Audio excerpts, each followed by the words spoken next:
Privilege escalation. सुनने में थोड़ा टेक्निकल लगता है ना? पर असल में ये एक हैकर की कहानी है। एक ऐसे हैकर की जो सिस्टम में सिर्फ घुसता नहीं बल्कि उस पर पूरा कंट्रोल हासिल कर लेता है। चलिए आज इसी को समझते हैं।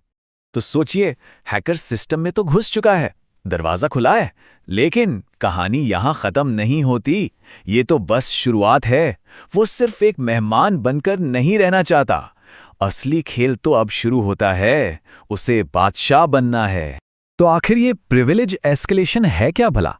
असल में ये वो तरीका है जिससे एक साधारण यूजर एक लो लेवल एक्सेस वाला अकाउंट सिस्टम पर पूरा कंट्रोल पा लेता है, और वो भी बिना किसी की नजर में आए, एक घोस्ट की तरह।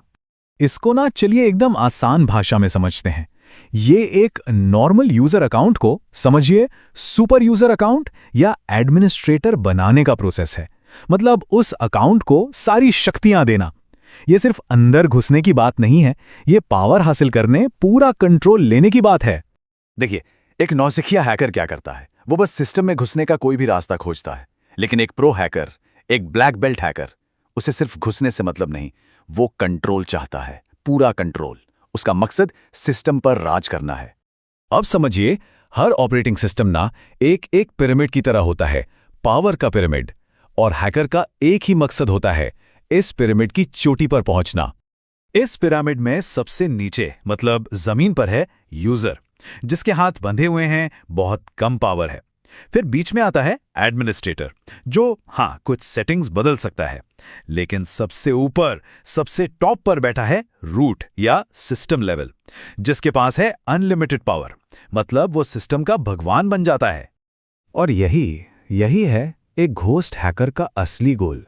सिर्फ टॉप पर पहुंचना नहीं, बल्कि किसी को पता चले बिना एक भूत की तरह वहां बने रहना। तो सवाल उठता है, आखिर एक हैकर ये करता कैसे है?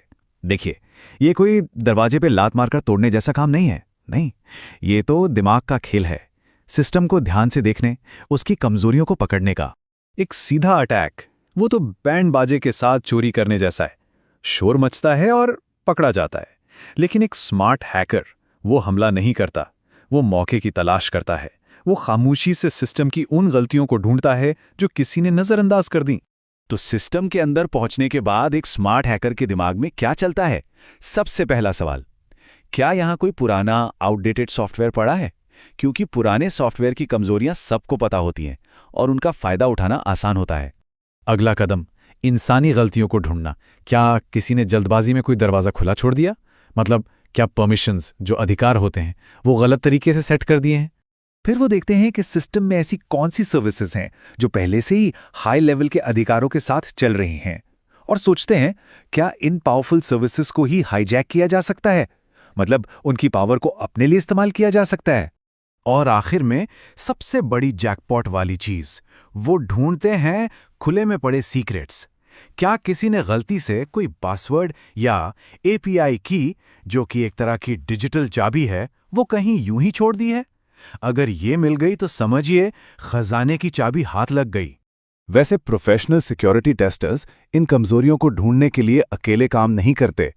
वो कुछ खास टूल्स इस्तेमाल करते हैं, जैसे लिनक्स के लिए लिनपियर्स या विंडोज के लिए विनपियर्स। ये टूल्स ना सिस्टम को ऑटोमेटिकली स्कैन करके बता देते हैं कि कहां गड़बड़ है। लेकिन यहां एक बहुत बहुत जरूरी बात याद रखने वाली है। ये टूल्स सिर्फ स्कैनर हैं। वो बस जानकारी इकट्ठा करके सामने रख देते हैं। असली खेल तो हैकर के दिमाग में चलता है। किस कमजोरी का कब और कैसे फायदा उठाना है, यह फैसला पूरी तरह स्किल और स्ट्रैटेजी का होता है। एक असली घोस्ट हैकर की सबसे बड़ी पहचान क्या है?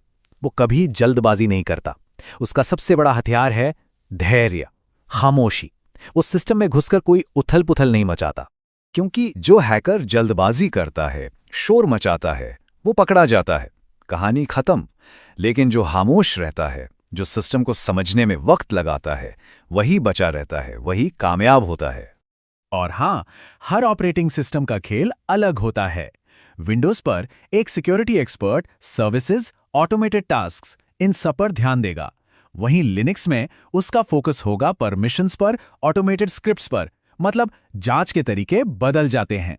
और ये साइबर सिक्योरिटी की एक कड़वी सच्चाई है। ज्यादातर सिस्टम किसी बहुत ही कॉम्प्लेक्स सॉफ्टवेयर बग की वजह से हैक नहीं होते। वो हैक होते हैं एक छोटी सी मामूली सी इंसानी गलती की वजह से, एक गलत कॉन्फ़िगरेशन के कारण। अब सोचिए, जब किसी के पास इतनी पावरफुल जानकारी आ जाए तो उसके साथ एक बहुत बड़ी जिम्मेदारी भी आती है। ये सिर्फ स्किल का खेल नहीं रह जाता, ये नैतिकता का, एथिक्स का सवाल बन जाता है। एक प्रोफेशनल, एक एथिकल हैकर कुछ सिद्धांतों पर चलता है। वो अपनी स्किल्स का इस्तेमाल सिर्फ और सिर्फ कानूनी इजाज़त के साथ लैब जैसी कंट्रोल्ड जगह पर करता है, क्योंकि बिना इजाज़त ऐसा करना गैर कानूनी है। असल में एक प्रोफेशनल हैकर की असली भूमिका सिस्टम को तोड़ने की नहीं, बल्कि एक सिक्योरिटी गार्जियन की तरह उसे बचाने की होती है।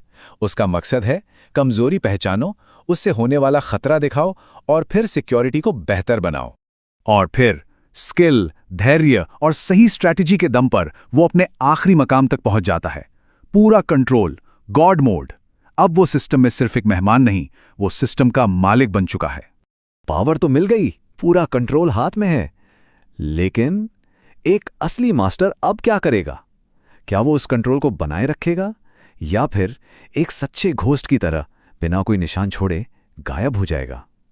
ये सवाल सोचने वाला है।